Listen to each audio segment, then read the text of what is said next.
Washington woman opens up about the day her brother became her son. Older sisters shoulder lots of responsibility. Whether they've got a few years of seniority or there's a big age gap, the big sis often gets stuck as an auxiliary parent for the little ones. But when things go wrong, the pain in the butt of having a younger sibling is instantly replaced with fierce loyalty. One Washington woman was navigating her own motherly responsibilities when horrible news left her infant half-brother's well-being in question.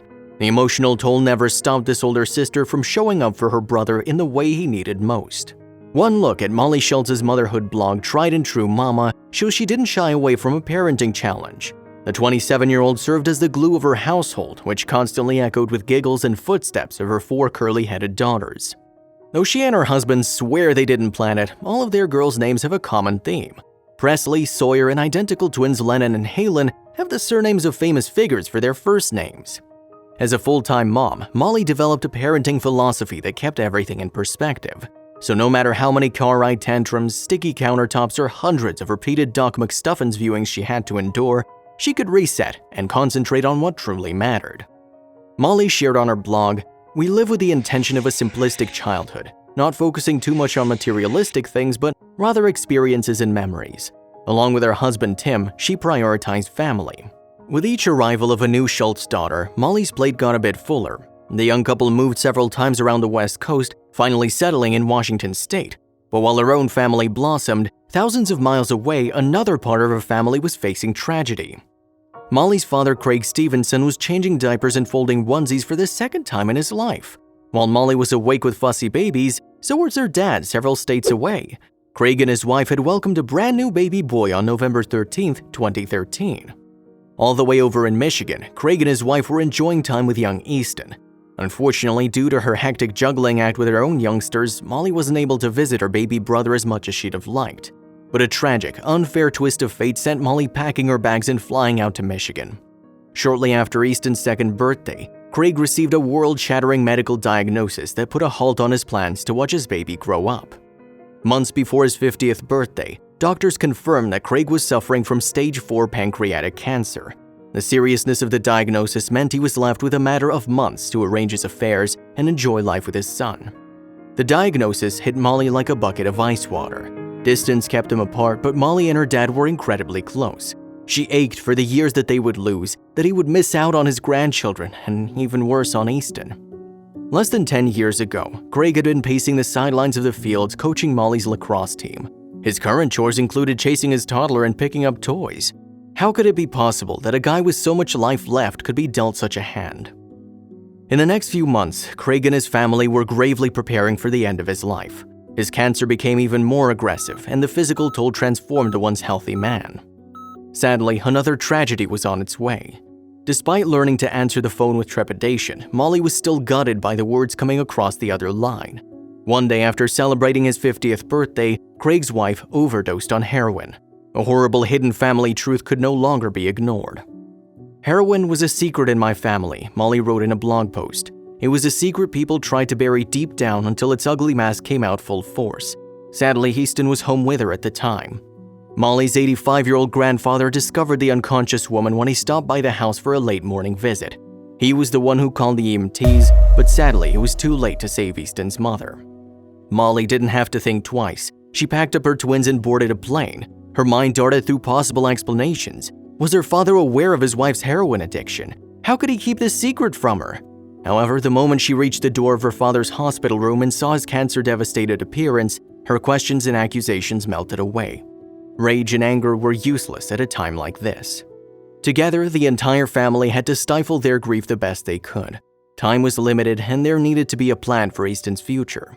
Compartmentalizing the heavy weight of the two unbearable tragedies, Molly and her family mulled over the choices for her brother. The group consensus kept landing on one option. Easton would go live with Molly in Washington. Molly and Tim had enough room, and with the company of their 4 little girls, Easton would fit in seamlessly. Plus, Craig would have the comfort of knowing his son was unconditionally adored by his older sister. Once the decision was made, it wasn't as simple as packing Easton's bags and purchasing airfare. Legal steps had to be taken, and fast. Craig was growing sicker, and the arrangements rested on his signatures. Molly remembered, "I tried so hard to imagine the pain and sacrifice my father must have felt in those moments. He knew he wasn't going to live much longer. but he sat there with his mind as sharp as ever, signing away his rights as a father. Friday, March 11, 2016, marked the day Craig signed over guardianship of Easton to Molly. By Monday, they'd gotten the good news. The judge had granted their proposal. Craig was so relieved. "Oh, Molly," he said, "that makes me so happy. I love you so much." However, the very next day, Craig succumbed to his illness. It was almost as if he'd been saving his strength to ensure Easton's security and he could finally rest. And this sentiment rang true for Molly. I'd heard stories of people hanging on to say goodbye to family members or hanging on to watch their kids graduate, but this was the first time I actually believed in it. 12 days after donning black for her stepmother's funeral, Molly solemnly repeated the ritual to attend her father's services. Now her biggest physical reminder of her father was the innocent 2-year-old orphan brother that shared her smile. However, in the aftermath of her father's death, Molly received all the paperwork associated with becoming the guardian of her brother. The medical folder was much thicker than that of the average toddler. Paging through, Molly felt her stomach clench in renewed fury. At the time of his birth, Easton was addicted to heroin. What she had previously believed to be stomach issues was actually several weeks-long opioid withdrawal in the NICU. I was so angry at my dad. I sat in the car until there were no tears left. Molly wished she could turn back the clock and demand answers from her father. As time passed, she made the choice to let her anger go. Eventually, Molly realized the disease isn't a choice and affects even well-intended parents. To move forward, she chose forgiveness. She gave me Easton. My father gave me Easton. For that, I will be forever grateful. Easton was so little, he had no perception of the awful truth that he'd become an orphan in the span of 2 weeks' time. In an instant, he was sitting at a crowded dinner table in a brand new house, elbow to elbow with unfamiliar girls who were actually his nieces. Not to worry though, the little guy settled into his stable surroundings without a hitch. Once we finally did it, it was like Easton had always been there. How did we ever live without him, Molly blogged. However, the legal entanglements weren't as seamless. From Washington to Michigan and back several times, the big family trekked to courtroom appearances to officially adopt Easton. Over a year later, the case was transferred to Washington, and a date was set to make him a fully fledged Schultz. Dressed in corresponding cheery colors, Molly, Tim, their 4 daughters, and an adorable, bespectacled Easton sat down in front of the judge. Rain trickled down outside, and Molly took it as a sign from her father to ease her nerves.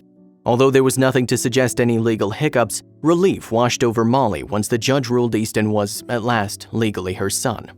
They left the courthouse warmed by beautiful post-rain sunshine. Certainly, the complexity of their biological relationships will forever spark questions. Molly quipped, "If we want to get really technical, he's also the brother-in-law of my husband, his now dad." The quirkiness of the family dynamic aside, Molly felt as if there had been hints predicting Easton's future as her son. When his parents were thinking of the name, they asked for Molly's opinion. You get 3 guesses as to which she chose. More auspicious in Molly's opinion was the fact that Easton called her mama from the time he could speak. She chalked this up to his overhearing her own children, but with their eventual transition to mother and son, Molly believed it was predestined. Easton entering the family was as natural a step as could be hoped for. Craig raised a daughter who understood that even when facing the worst circumstances, your children always take priority.